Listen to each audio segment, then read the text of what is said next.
And welcome back with top-notch game. I spent the first week of last year working on some side work before returning to do new content for the channel, and this is the horror video.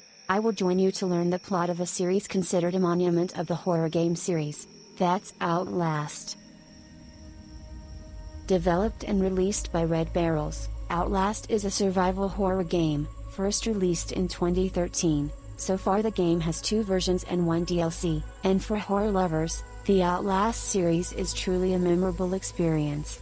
Because this is a series of games with top-notch scares, and this game also gives us to understand that without the devil also creates horror, that the dark side of the real world already has that.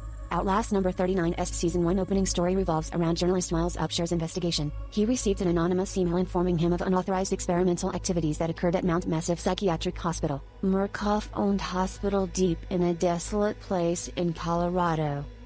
Equipped with a video camera with 2 batteries, Miles has begun his investigation. After setting foot in the hospital, Miles realized it was sealed off. Bloodstains appear throughout the corridor, the screams of the tortured ring out painfully, and the corpses were so dissected that no identity was seen. While trying to enter the center of the hospital, Miles encounters a security guard of the Murkoff group is dying. The man painfully moans to Miles that he is attacked by a group of mutants. These mutants were once quarantine patients here, but now they've escaped from the hospital and tried to kill the staff. He asks Miles to get out of here by opening the main door through the controller located in the security control room. When he arrives at the control room, Miles is attacked by a big fat man. His face is scary, and that's the only thing Miles saw before he threw you down the main hall. While in a coma, Miles saw a man who appeared to be a priest. He's saying something about Miles having to live because fate has arranged an important life. Waking up and heading straight for security, Miles accesses the control system in the hope of opening the main door to escape. Miles sees a mysterious priest again through the camera. He's powering the whole hospital. You have to go down to the basement to turn on the generator with the manhunt of the mutants.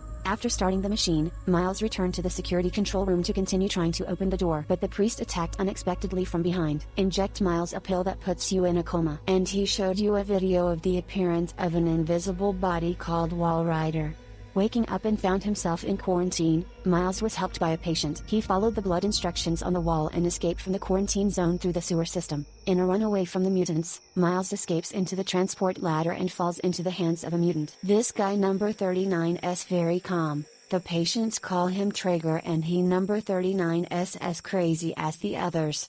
And Miles also learned that the priest he met before was named Martin. Tortured Traeger and cut 2 fingers of Miles. He escaped from the operating room and headed for the elevator to flee. Traeger chased him, and during the brawl, he was pinned to death by the elevator door. Running down the hall, Miles meets Martin number 39's father, and he meets him outside the hospital refugee section. Along the way, Miles bumps into Walrider. After escaping from the pursuit of the mutants, Miles finally finds his father Martin, but he's now tied to a cross. Martin tells Miles that he number 39's multi-adjusting the elevator and it's going to lead you to freedom. Soon after, a mutant set fire to and burned Martin alive. Miles used the elevator to leave the hospital, but something strange happened. The elevator does not stop on the ground floor but runs down to a deeper place. Miles realizes you number 39 standing in a Murkoff underground research facility. While being chased by Walrider, he was caught by the fat mutant, but luckily the mutant did not have time to do anything. Walrider killed him immediately. Miles fled the war and found Dr. Vernica, a Murkoff scientist. He told him that the Murkoff group has partnered with the US military to conduct experiments on human bodies to create biological weapons. Vernica said he was wrong to think the Murkoff group could control what they were doing, and asked Miles to destroy Walrider by going into the research area. Life-sustaining interruption of a patient named Billy Hope, who is considered Walrider's host. Miles finds Billy and takes steps to interrupt Billy's life. After the success, Walrider attacks Miles, but it vanishes before finishing him off. With serious injuries, Miles tries to leave As he approaches the exit door, he is intercepted by an armed Murkoff team along with Dr. Vernica. They shot you down, and when everything went dark, Miles still hears Vernica number 39's voice saying he has become Walrider's new host. Shortly thereafter, gunfire and screams rang out. The credits appear, and that's a summary of the entire course of Part 1 in Outlast. In Outlast DLC version titled Whistleblower, we're going to have the story of Whalen Park, a software engineer working for Murkoff Corporation at the research site beneath Mount Massive Hospital. Wayland's specific job is to maintain the operation of the morphogenic machine, which is the black mass located right in the middle of the secret research area. Frightened by the horrors the machine has caused to the experimental individuals, Wayland sent an anonymous email to journalist Miles Upshur calling for help and asking to expose Murkoff Group and humanity. Unfortunately, Wayland's actions were discovered by Jeremy Blair, a senior director of the corporation. Wayland results from a technician, now number 39. They become an experimental individual. One time later, the event in Outlast 1 takes place. Walrider escaped and pursued everyone. While things were in chaos, Wayland grabbed the camera and made his way out of the hospital. As well as Part 1, Wayland must also overcome the mutants, and according to his assessment, the mutants in the DLC more violent and perverted than Part 1. The next morning, the Murkoff Group's armed men entered the hospital. Wayland is now close to the exit. Right at the front door he sees Director Jeremy being injured. Suddenly he got up and stabbed Wayland with a piece of glass. The moment he was going to kill you, Walrider showed up and tore Jeremy apart. Wayland runs quickly out. You use a parked car and we know it's journalist Miles' car in Part 1. After starting the car, Wayland sees a plume of black smoke, and inside is Walrider in the shape of a man. He launches the car quickly out of the horrifying obsession. The ending appears to show Wayland sitting in front of a laptop screen. A man has told Wayland of the dangers his family would carry if he released information about the group number 39's undercover activities to the public. Without hesitation, Wayland decided to bring Murkoff's horrifying truths to light once and for all, at the same time ending the development of the DLC.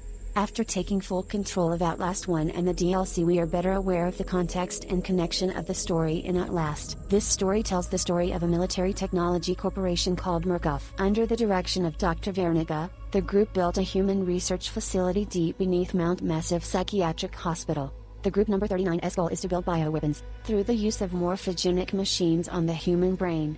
Namely, the machine transforms the host's dream into a shaped. This object is made up of the host's consciousness, which exists in a tangible and invisible way. Billy Hope was the first successful experimental individual in conscious transformation, and from there Walrider was born. Individuals who do not succeed in transformation will become insane and form mutants. Sometime later, because Walrider's power was so great, it caused a serious security breach that caused all the patients and mutants to escape, thereby leading to developments in Part 1 and the DLC. And the question that I get quite a lot from you about Outlast: what happened after the end of the game? To answer this question is very simple. On the game number 39's website we will see a comic book series called Murkoff Account. This series tells the story of the investigation of 2 agents of Murkoff Corporation, and explain the entire happenings before and after the main events throughout the series. First, we'll talk about Miles after we're shot at the end of Season 1. He's dead, but Miles' consciousness and body have been saved by Walrider. Evidence that after the incident at Mount Massive occurred one time. The neighbor claimed to have seen you on your doorstep last night. And Wayland's fate after exposing the truth about the Murkoff Corporation. He set himself on fire and took the whole family away. What about Walrider? What happened to him? In the final episode of the series, we'll know Walrider signed up a herd of ants and a number 39 re-surrounded by a radio tower. Based on the logo, we'll know that this radio was built by Murkoff Corporation, and it was built right where the story happened in Part 2 of Outlast, where we're going to take Blake Longerman on a journey to find his wife Len in a remote valley north of Arizona. Blake also encountered a group of religious extremists belonging to the Ezekiels, gather full of fanatics and psychopaths. Finally, after number 39's all over, wife Len dies after giving birth and Blake is struck by a mysterious light. I am not going to recap the plot of Outlast 2 because maybe everyone knows, but I hash 39 meters going to give you a theory about the ending. According to his theory, the white light that often appears in the game is Walrider's energy defect. This light affects the brain of everyone who sees it. According to the final episode, ants under Walrider's control spilled Murkoff's radio tower while creating white light.